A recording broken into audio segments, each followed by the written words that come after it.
Hey everybody, this is Barbara Smith. I'm here with Lisa Fox.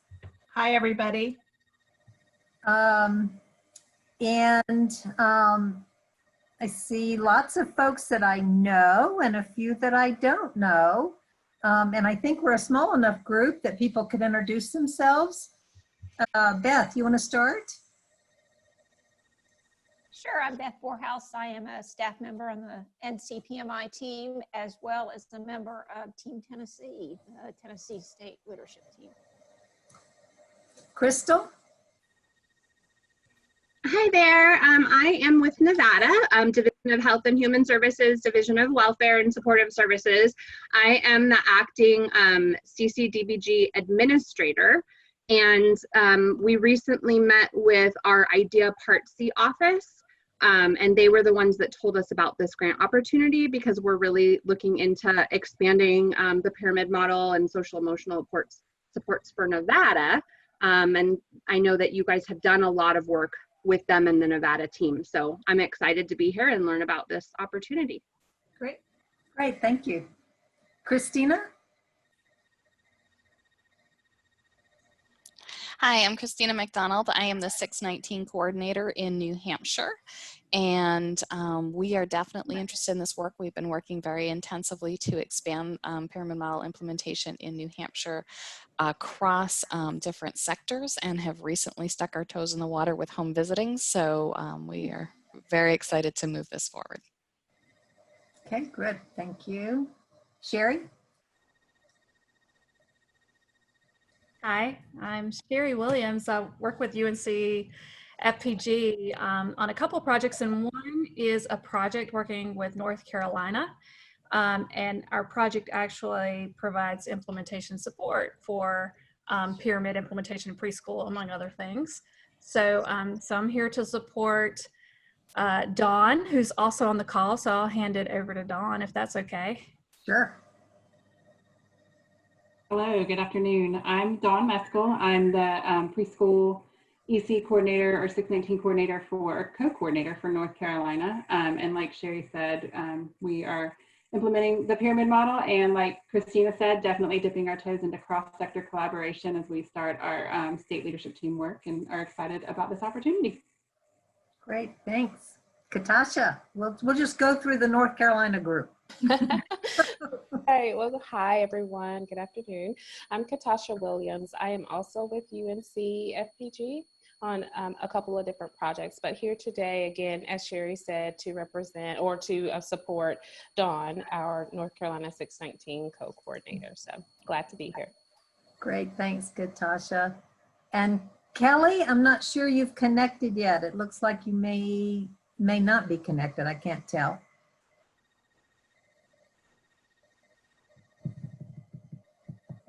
Okay. Looks like Kelly Seltzer from Tennessee is trying to connect.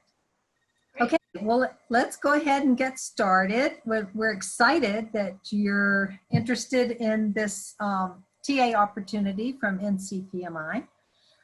It is all about implementing the pyramid model, and this technical assistance is about implementing the pyramid model in preschool classroom programs.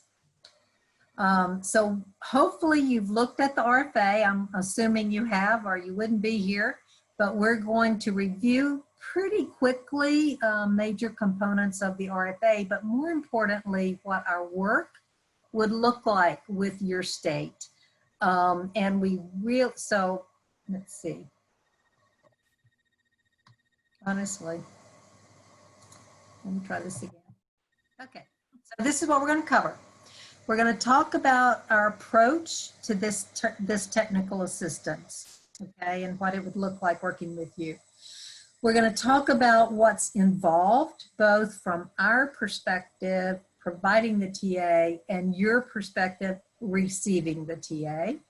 We're going to talk about the actual requirements of submitting the application, some frequently asked questions if we don't get to those through your own questions, and the information about selection of the states and notification of the states. But what's really important with this small group, please just unmute and ask questions as we go. I think I think that might be the best way of addressing your questions and issues. The goal of this intensive TA, and we call it intensive TA because a lot of our other technical assistance opportunities are done virtually, primarily with a group of states or a group of individuals. This is intensive TA because we will only work with 2 states, and we do, in non-COVID times, a lot of our effort and technical assistance is face-to-face on-site in your state. This year we've been trying to adjust since March, and so as we begin with this new set of 2 states, if we're still not able to travel, please know that we have learned a lot about how to provide our technical assistance virtually. If we can travel, then it will be a hybrid of face-to-face and virtual. So, but the key thing here is our goal with intensive TA is to build your capacity. We don't sweep in with magic cape zone and fix the problems. I wish we could, but we don't. What we do is we focus on building your capacity so that after 2 years when we leave, you all know this stuff as well as we do, and you are adapting it for your own context and your own state and local programs better than we can. So we're going to build your capacity to implement and sustain a cross-sector state leadership team, which will then develop a professional development system comprised of what we refer to as program coaches, people who are probably regionally based that are going to know as much about the pyramid model and implementing the pyramid model as we do, and then they are your experts in your state to work with programs. A few local programs that we're going to help you build their capacity over these 2 years to implement the pyramid model with fidelity and to help them build their own approach to training and coaching their staff to implement the pyramid model practices with fidelity. For children with special needs or at risk of special needs and special behavioral needs, 3 to 5 years of age in inclusive environments.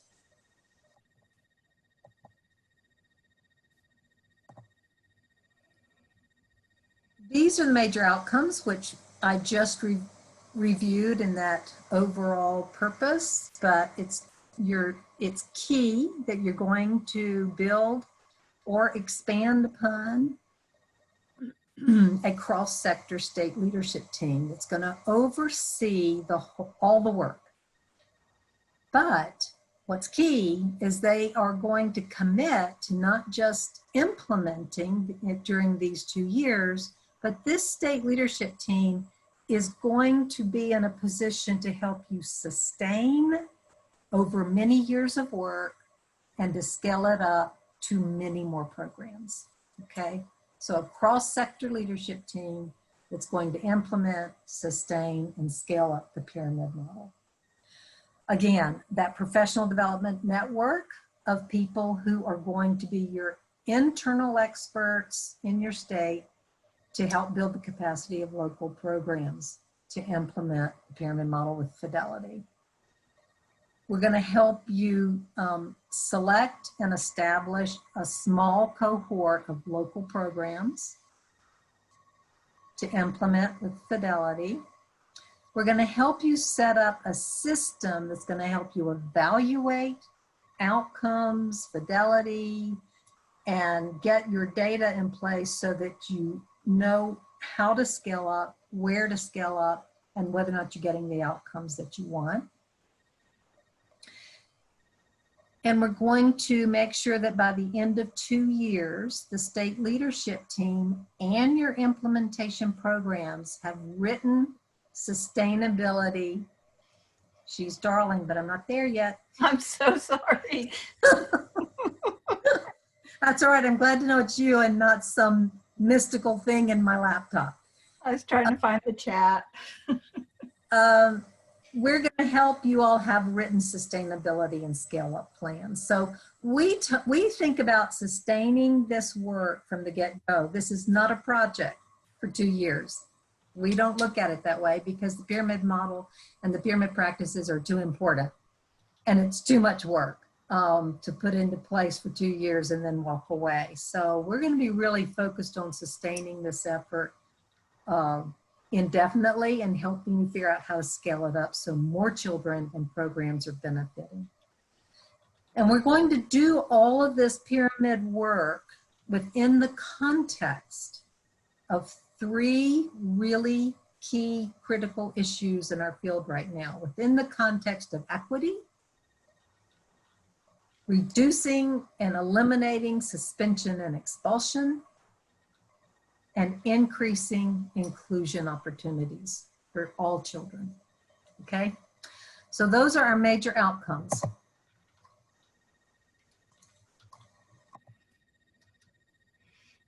Oh no, I think I'm gonna need that little magical guy again back. Here we go.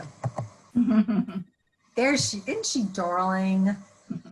We're going to talk just a minute about the what, because I think all of y'all know about the pyramid model, but that's the what. That's the content that we're going to be focused on.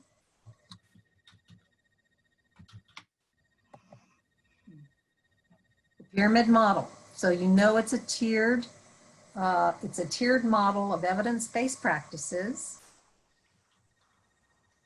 And the 3 tiers right here are, the first tier is around those universal practices that are important for all children's social, emotional, and behavioral competence.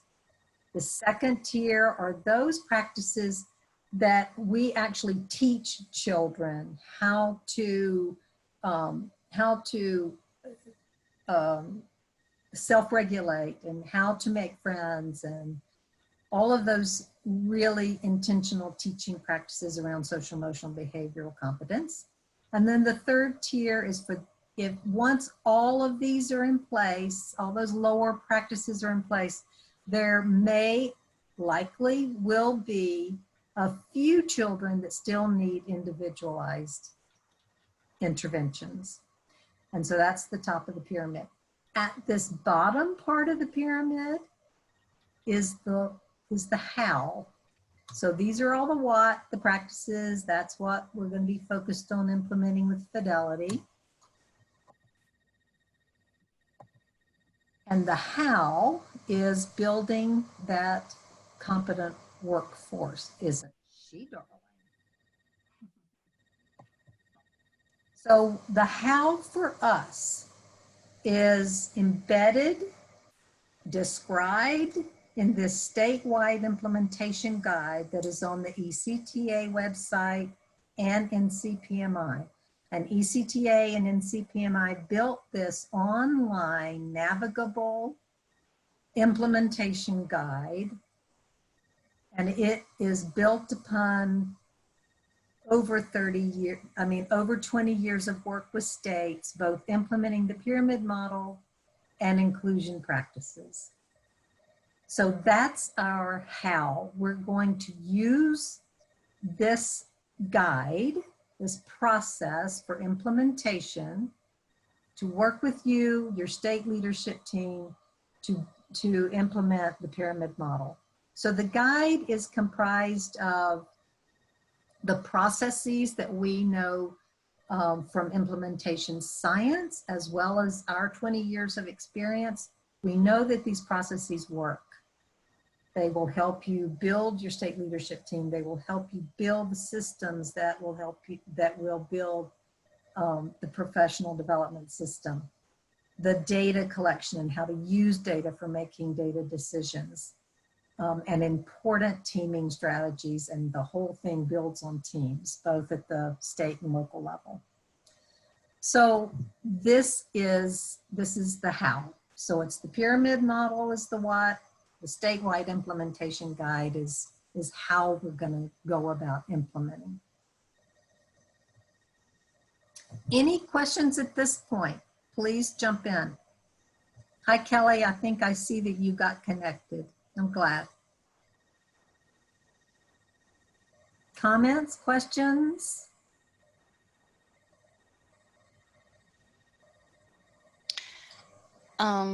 This is Christina. I actually have one question. It sounds like a lot of us on the call have pieces of this in place already. So how would this work with what we already have in place to kind of help us address the gaps that we might be missing? That's a great question, Christina. I look at it this way, and Lisa, you jump in. I think pieces is a really good term to use because I think of it as a puzzle.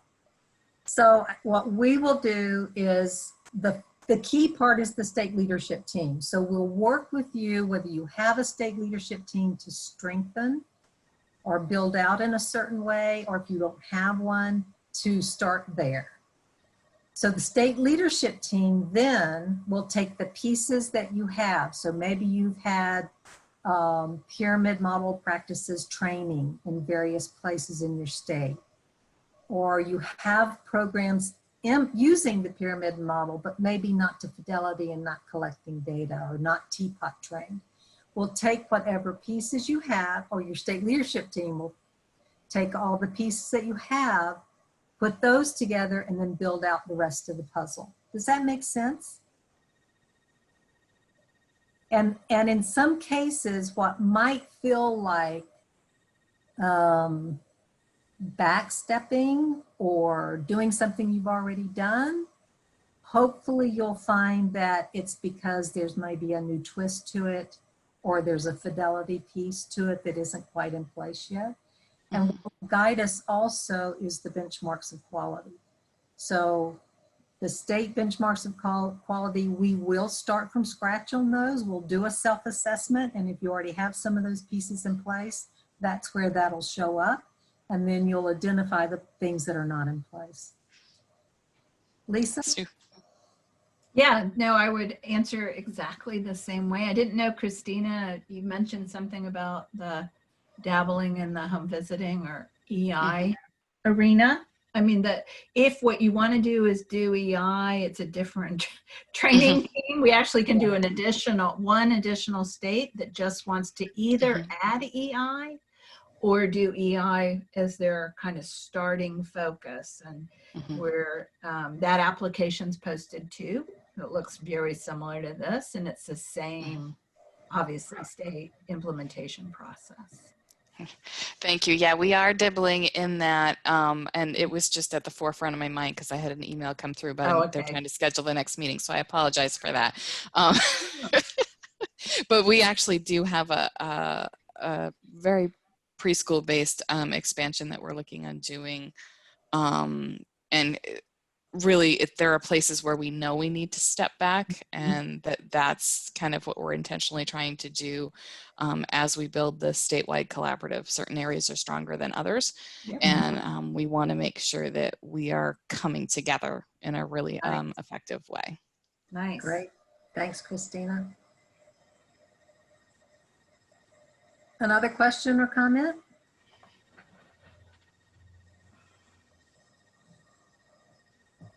Okay. So a quick review. So we're all about capacity building. When we leave your state, you should have the capacity to carry on and sustain and scale. And we're going to work around these four major components: the state leadership team, professional development network of program coaches that are going to help you then implement in the local programs. Those, a few local implementation programs that hopefully will be at high fidelity within 2 or 3 years, and you can use them as demonstrations. And data and data decision-making practices all up and down the line from local to state.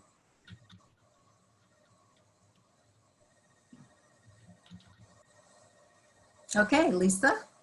All right, I keep trying to drive your slides. I wonder if I can drive them. I apologize. Yeah, I can. So. Oh, good. And I kind of was clicking in to find the chat and whatever. It's like, but everybody's being so patient. So thank you. So in terms of these 4 structures, kind of the logic of it, as Barbara has explained, is really important to implementation science, and it's important to you having the building blocks to scale up. But in terms of who does what, I just wanted to emphasize a little bit our lens and how we work with you in a capacity building frame. So when we have these professional development network of program coaches, that's kind of a new enterprise, often in states where they might not have these people already, or they have people who do this kind of work, but they haven't been dispatched or given the authority to do it around pyramid model. And so we'll call it a professional development network of program coaches, but functionally what they're doing is they're doing training and technical assistance. And those are the best people who do this, are people who have that background and experience. And what they're coaching on is implementation. So they learn all the pieces. We joke with them when we begin working with them at the beginning of the 2 years that we're now their new best friends, and that we're going to work with them side by side and mentor them over the 2 years so that they'll know what we know around guiding implementation. They will be working with initial implementation sites.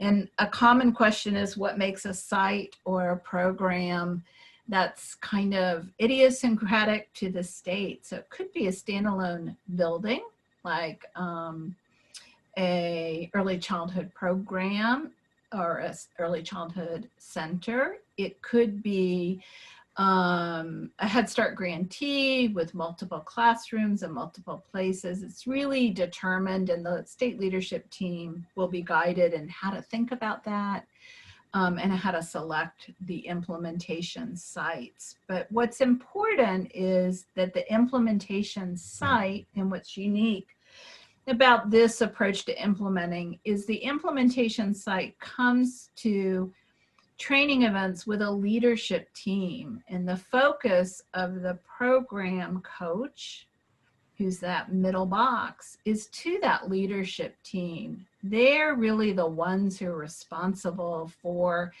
implementation, delivering coaching to practitioners, family engagement practices, the behavior support planning, and data decision making. And so each implementation site or implementation program has its own leadership team. And they're the ones who really make sure that there's fidelity of implementation by individual practitioners and across the practitioners. So that's also a very different element. We're not coming to just train a fleet of practitioners, but we're coming to help programs have a program-wide implementation lens and the capacity or the implementation infrastructure to continue that work. When we mentor the program coaches, your middle box, they are working then to guide those leadership teams and help those leadership teams, and we'll co-train with them to have the capacity to do all those other parts. So this leadership team concept is really critically important. Even in our smallest programs, so here locally, we have a project and we have family childcare homes, and they participate too as an implementation site. Or you might have a small mom and pop childcare program, and a leadership team might be as small as, a teacher and a director, or an owner and a teacher, or an owner and a helper. But it also could be much bigger. It could be a early childhood school that has many classrooms, and the leadership team would be comprised of multiple individuals. And what they do is do that work of thinking about the implementation infrastructure to make these pieces all work and sustain. So sustain over time. And the major elements are there. We train them how to think about these implementation elements. We give them the practices for it, as well as the data tools to know if they're implementing them with fidelity, and data tools to make decisions around the support of teachers, and the support of children and families. So over the 2 years of intensive support, our focus is, and we work in a team. So for our intensive TA states, you're assigned a team, and someone on your team from NCPMI, out of our wonderfully talented faculty that work with NCPMI. You'll have someone who'll guide your leadership team and really support that process and help the state coordinator be organized for leadership team meetings, know how to guide the leadership team, learn about the tools that the leadership team can use, and think about the state implementation, cross-sector implementation. You'll also be assigned a team that'll help with all of the professional development pieces. And so their lens will be really on that new best friends with the professional development network of program coaches. And what we'll do is the professional development team will begin to help with thinking about the recruitment of sites, do the training of sites, the training of coaches, the training and data tools, all those pieces. And basically in the first year, kind of we do, and the program coaches watch, experience, and engage. And in the second year, the program coaches do, and we support them to do it. So there's a huge menu of training events to really get all of these pieces put in place, to get leadership teams knowing what to do, practitioner coaches, those are the coaches within a program that coach the practitioners, training and data tools, and training for someone who can help guide the behavior support process. So that's why it's 2 years, and that's why we call it an intensive. It's very, very, very engaged, busy every month, doing lots of these pieces, putting the system together. So we asked that the 619 coordinator be the convener of the initiative, to be the lead in getting the application submitted, but it is a cross-sector team that applies. But as we're funded by OSEP, of course, our priority are making sure that children with disabilities can access inclusive services that offer these social emotional practices in the pyramid model. We asked you to allocate $20,000 a year, not to have cash in hand and you hand it over to us or you write a check, but that you have the dollars, that you can allocate the dollars for the expenses that come up, and that things are going to come up, and what we don't want is for a state to say we don't have the money for that, we just can't move forward. You know, we don't want to invest all of our resources if states are really unable to be more nimble about their resources and be able to allocate the dollars where they're needed for whatever expenses might occur. So there might be expenses around a training event, there may be expenses around getting people resources, there may be expenses with your travel to come to our National Training Institute, which we completely intend for COVID to go away and for us to have that event and for you to come and join us. We've also asked for committed FTE. This is big, big work. And we know that you can't just hire someone, nor would we want you to hire someone fresh, brand new, only to do this and then to stop and then to let that person go. But we want you to allocate the time. And we've suggested that that could either be one person who does this work, but more likely it's going to be across 2 people, and it could be across 3 people. But there's big work. There's a lot of work with planning that state team, the state team meetings and guiding the state leadership team. There's a lot of big work with the oversight of the professional development network of program coaches and working with us to plan all that training and recruit your implementation sites, get those data pieces up and running. So there is lots of big work to be done, and that's why we've asked for the commitment of a total of 1 FTE. And in your application, as we review them, we're going to be looking to see that you're really committed to implementation over the long haul. This, if you're interested in just getting some great social emotional training within your state, this isn't the initiative for you. It's not about training of trainers. It's really about capacity building for program-wide implementation that continues and is sustained over time. So I'm going to pause and see if you have any questions about what I just shared. Lisa, if you don't mind, I'll just jump in. So Please.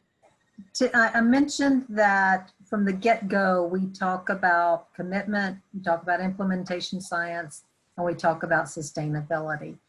And it's built into this RFA, and it's built into these requirements particularly. So the $20,000 is a drop in the bucket of what this will cost to implement the pyramid model with fidelity statewide. But it's the beginning of a budget that you and your state leadership team can put together. You know, you can, it would be great to show that you've got your $20,000 across 2 or 3 different agencies that are committed to funding this statewide initiative.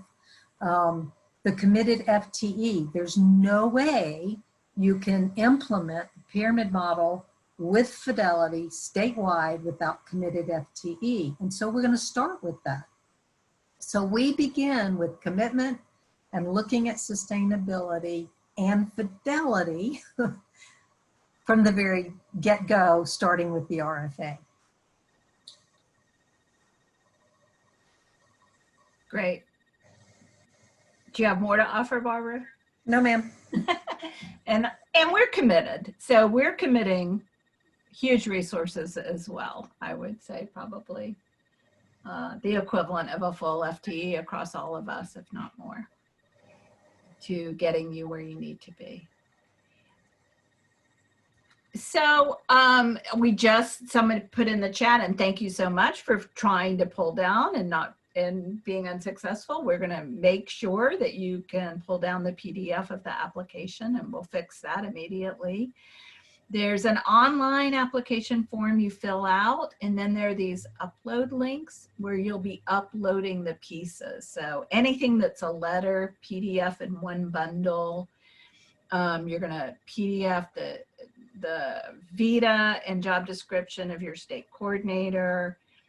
You'll be doing a separate Word document that's a narrative answering the questions in Table 1. And then you're going to have your state team member roster. And so there'll be a place to upload each of those. If there are other things that you feel like are really relevant to us understanding your state context, the work you've already done around pyramid perhaps, or your OSEP, if it's relevant to pyramid, any additional documents you can also upload for review for your application. So all of that should be there. And if you have any trouble at all on the NCPMI website, all of our emails are there. You can email me directly and we'll navigate that with you. So any questions popping up?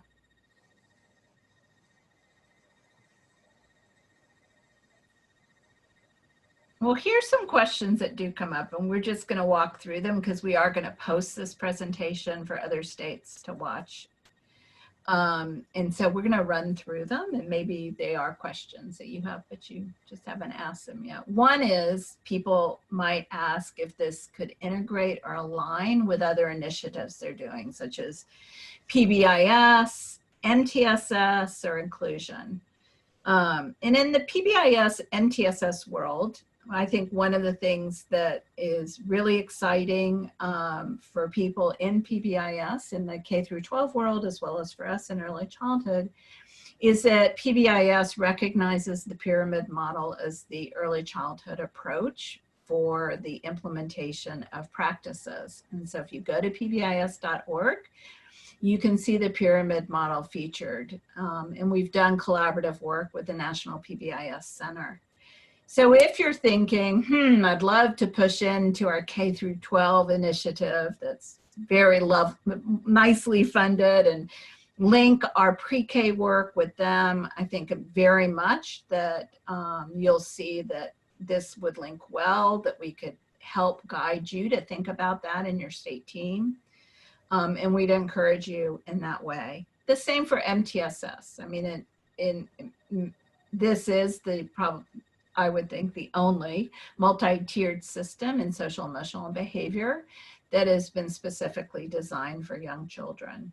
There are some other pieces around MTSS, school level teams and perhaps screening that may not be completely impacting pyramid model, yet that's work we're doing and we'd be happy to engage with you around that.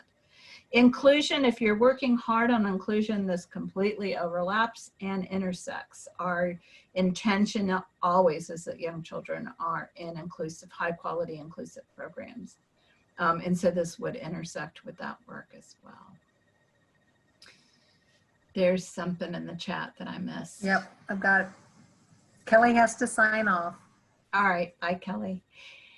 How's it different than module training in the pyramid model? It's very different. Module training is something that, we designed modules way back when, and we've put them out. There's now online modules that are excellent and very inexpensive for practitioners also to use, offered through the Pyramid Model Consortium.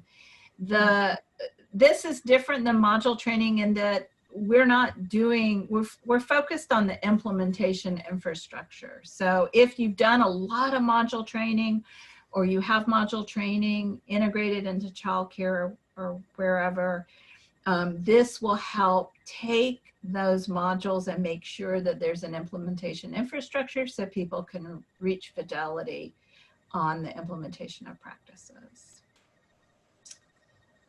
Barbara, you want to take the next one? Yeah, so our state wants to do a birth to 5 implementation in all settings. Can you help us with that? We don't have the resources to do all the work around birth through 5. So this effort is focused on 3 to 5 or preschool classrooms. It can build on a birth through 2 effort that's already in place, a birth through 2 pyramid effort, or we can help you think about how to scale up after you've got your foundations in place for preschool. We can help you think about birth through 2 being a scale up effort after your preschool effort. But we don't have the resources to do the full birth through 5 in these 2 years.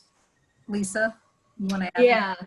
Yeah, and I think the other thing is be assured that we have there are the materials. So once you kind of get all the pieces, you understand all the logistics and all the pieces, then moving into either the training materials around doing this within home visiting or doing it within infant toddler classrooms. We have all of those materials for you. We just you can't possibly do all of that in 2 years.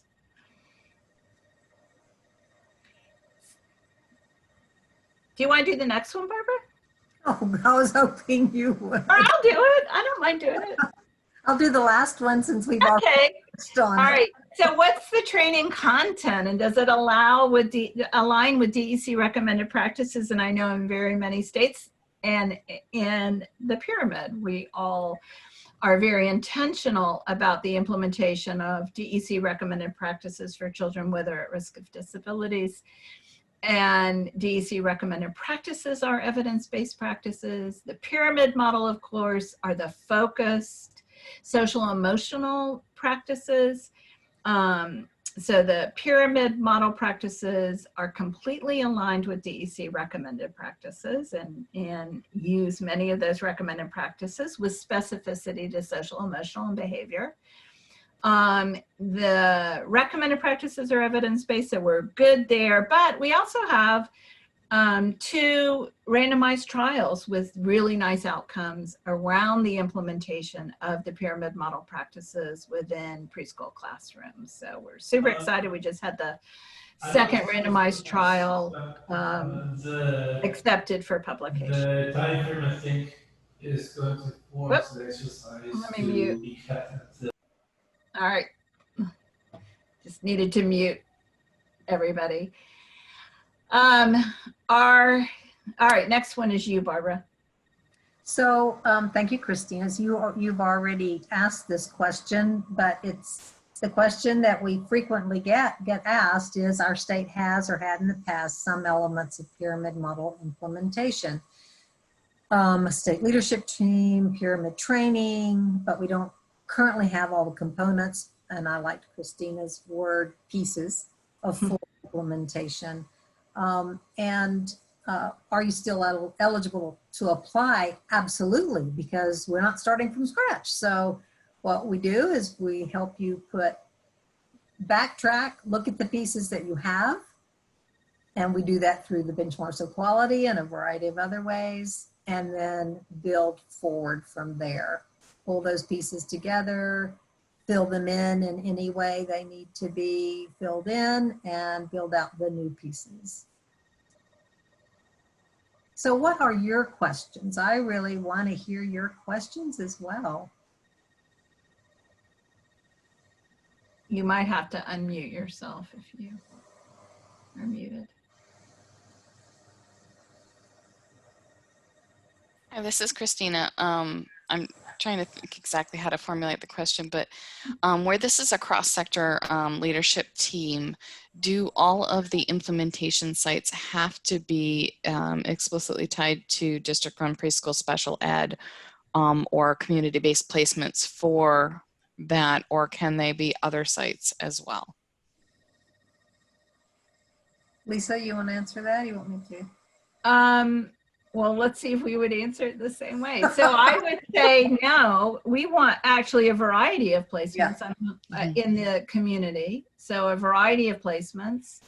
And then we also think that a variety of placements might also be potential placements where children with disabilities could enroll should their parents have them there. Is that consistent with what you're thinking, Christina? Yes. Good.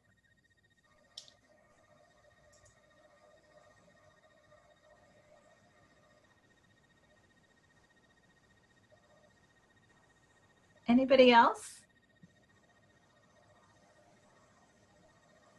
Crystal, Dawn, any questions or concerns or comments about how it would relate to North Carolina or New Hampshire? I don't think we have any questions right now. You answered the questions we had, and we're just excited to get started knowing what we know now. Great. Well, if and people for have me, Oh, wait, Crystal? sorry, I was just going to say this has been super helpful. I have a lot more kind of in-depth things that are related to, the position, that I'm kind of navigating right now, like my political climate and that kind of stuff. So Lisa, I did reach out to you via email and would, love to touch base with you and kind of dig into that. I don't need to take the whole work group through that. Great. Great. That sounds great. Thanks, Crystal. Great. Good. I'm glad you're going to email. So yes, if questions pop up as you're working on your application, you definitely can reach out to Barbara or I with any of those questions. Yep.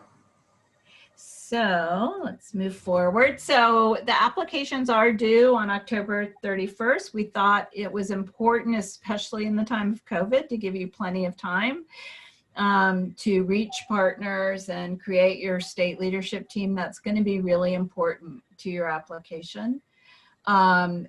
We will turn around really fast with our selection of the 2 states. We're only selecting 2.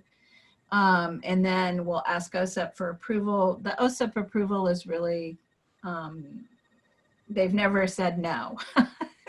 but it's their money. And so they also get to weigh in and say, oh, yay, great. That's a good state to go forward with.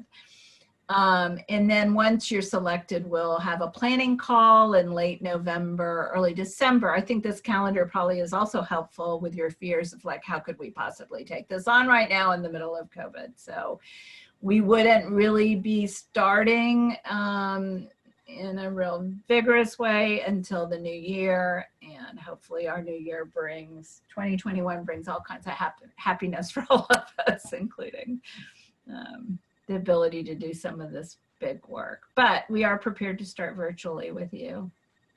And we are prepared to work with you flexibly in whatever situation we're all in the beginning of the new year.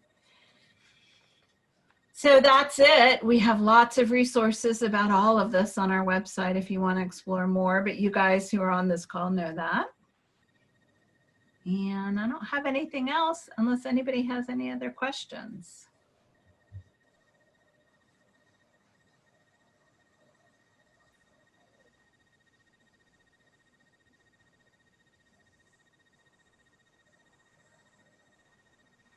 Barbara, well, should we wrap it up? I think so. So again, like Lisa said, let us know if we can be of any more help to you.